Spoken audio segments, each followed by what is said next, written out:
Selamat datang di episode kali ini. Hari ini kita akan membahas tentang dunia horor. Gimana nih, siap untuk menyelam ke dalam kegelapan? Tentu saja, aku selalu tertarik dengan cerita-cerita horor. Ada pengalaman horor pribadi nggak yang bisa kamu bagi? Ada sih. Dulu waktu masih kecil, aku pernah tidur di rumah nenek yang agak tua. Suatu malam, aku dengar suara langkah kaki di atas rumah, padahal nggak ada siapa-siapa. Itu salah satu pengalaman yang bikin merinding. Wah, itu menakutkan banget.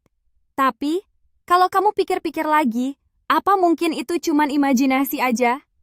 Kadang, di tempat gelap, otak kita bisa ngebuat suara-suara yang sebenarnya nggak ada. Bisa jadi. Tapi kadang ada juga penjelasan lain yang lebih nggak masuk akal, kayak cerita-cerita hantu yang diceritain orang tua. Pernah dengar tentang hantu kuntilanak? Banyak yang percaya itu benar-benar ada. Iya, aku juga sering dengar cerita tentang kuntilanak. Tapi, apakah kamu percaya kalau ada makhluk lain selain manusia? Atau apakah itu semua cuma cerita rakyat yang berkembang? Jujur aku agak ragu. Tapi banyak orang yang bercerita dengan penuh keyakinan sampai-sampai susah untuk nggak percaya.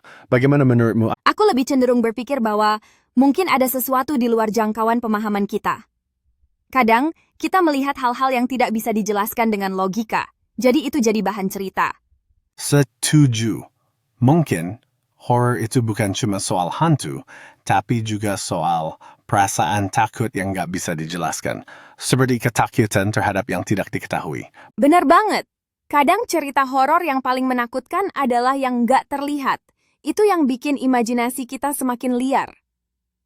Ya, sih, karena rasa takut itu subjektif, kan? Setiap orang punya ketakutan yang berbeda-beda. Itu yang bikin horror selalu relevan di berbagai budaya. Benar. Dan itu juga kenapa film horor selalu berhasil menarik perhatian banyak orang. Ada yang takut dengan hantu, ada yang takut dengan makhluk asing, bahkan dengan ketakutan terhadap diri sendiri. Hahaha, iya, takut sama diri sendiri bisa jadi hal yang paling menakutkan. Tapi, ada yang bilang kalau ketakutan itu bisa menjadi cara kita untuk lebih mengenal diri. Bisa jadi, ya, ketakutan mengajarkan kita untuk menghadapi sesuatu yang kita tidak pahami atau kontrol. Betul. Dan itulah kenapa horror itu menarik. Karena selain menakutkan, ada banyak pesan tersembunyi yang bisa kita ambil. Nah, kalau gitu, mungkin ada yang bisa belajar lebih banyak dari film horor daripada yang kita kira, ya? Pasti. Dan dengan itu kita akan terus membuka pikiran dan mengeksplorasi apa yang ada di luar sana. Tapi, bagaimana menurut kalian? Apakah horror benar-benar ada di dunia nyata atau hanya produk imajinasi? Itu mungkin bisa jadi topik episode kita berikutnya.